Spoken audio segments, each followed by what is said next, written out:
Good evening friend, welcome to my channel. তো মামনি চ্যানেলে সকল বন্ধুদেরকে স্বাগত জানাই। আশা করি সকলেই ভালো আছেন, আমিও বেশ ভালো আছি। তো সামনেই তো এসে গেছে পয়লা বৈশাখ, সেই উপলক্ষে দু কালারের আমি সন্দেশ মিষ্টি রেসিপি নিয়ে চলে এলাম আপনাদের জন্য।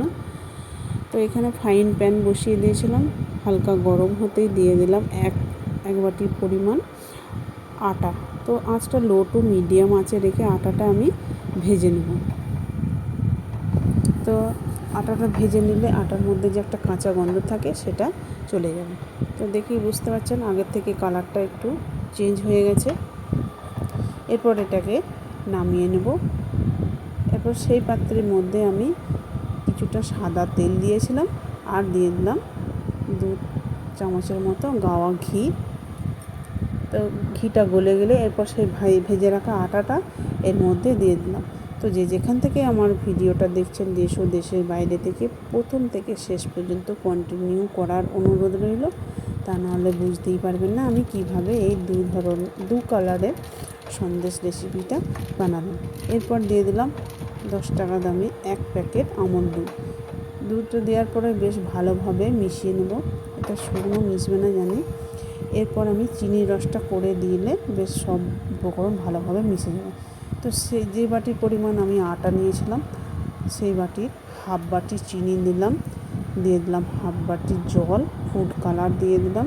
তো চিনির পরিমাণ যদি মিষ্টির পরিমাণ যদি আপনারা বেশি খেতে চান তাহলে চিনির পরিমাণটা একটু বাড়িয়ে দিতে পারেন। এরপর দেখুন সেই চিনির শিরাটা এর মধ্যে দিয়ে দিলাম। কোনো একতার বা দুতার হওয়ার দরকার নয়, শুধু দেখবেন যে স্লিপ করে যাচ্ছে হাত দিয়ে, তাহলেই বুঝতে হবে হয়ে গেছে। তো দেখি বুঝতে পারছেন কতটা সুন্দর হয়ে গেছে, একদম কড়াতে কোথাও লেগে যাচ্ছে না। তো এই অবস্থায় আমি নামিয়ে নেব। এটাকে ভাগে ভাগ করে আমি দুটো, একটা নর্মাল যেমন যে কালার ছিল সেটা রেখেছি আর হাফটাতে সবুজ কালার দিয়ে মিশিয়ে নিলাম। এরপর হাতের সাহায্যে বেলুনের সাহায্যে যে কিচেন স্ল্যাব আছে তার উপরে রেখে এইভাবে দেখুন বেলিয়ে নিলাম। আবার চারদিকটা যেরকম ফাটা ফাটা হয়ে গেছিলো ছুরির সাহায্যে সমান করে নিচ্ছি। খুব সহজ ও সিম্পল রেসিপি, যে কেউই বানাতে পারবে। এরপর যেটা নর্মাল ছিল সেটাকেও দেখুন এইভাবে বেলুনের সাহায্যে বেলে নিলাম। এরপর ছুরির সাহায্যে চারিদিকটা এইভাবে সমান করে দিলাম। এরপর সবুজ রঙের যে কালারটা দিয়ে মাখিয়েছিলাম সেটা এর উপরে দিয়ে দিলাম, আবারও বেলুনের সাহায্যে বেলে নেব। তো যারা আমার ইউটিউব চ্যানেল থেকে দেখছেন একটা সাবস্ক্রাইব করে পাশে থাকবেন, পাশে থাকা বেল বাটনটি অল করে রাখবেন, তাহলে আমার নতুন নতুন রেসিপি ছাড়ার সাথে সাথে সবার আগে আপনার কাছে পৌঁছে যাবে।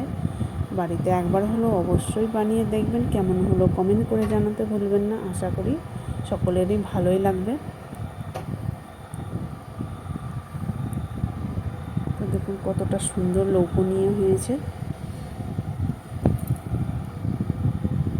আমার বাড়ির সকলের তো খুবই পছন্দ হয়েছিল, একদম দোকানের মতো, দেখেই বুঝতে পারছেন নিশ্চয়ই। অবশ্যই একবার হলেও ট্রাই করে দেখবেন। এরপর দেখুন আমি প্লেটের মধ্যে সাজিয়ে নিচ্ছি। আর ভালো যদি লেগে থাকে লাইক কমেন্ট শেয়ার করে দেবেন বন্ধু বান্ধবদের মধ্যে। ভিডিওটা শেষ পর্যন্ত দেখার জন্য অসংখ্য ধন্যবাদ।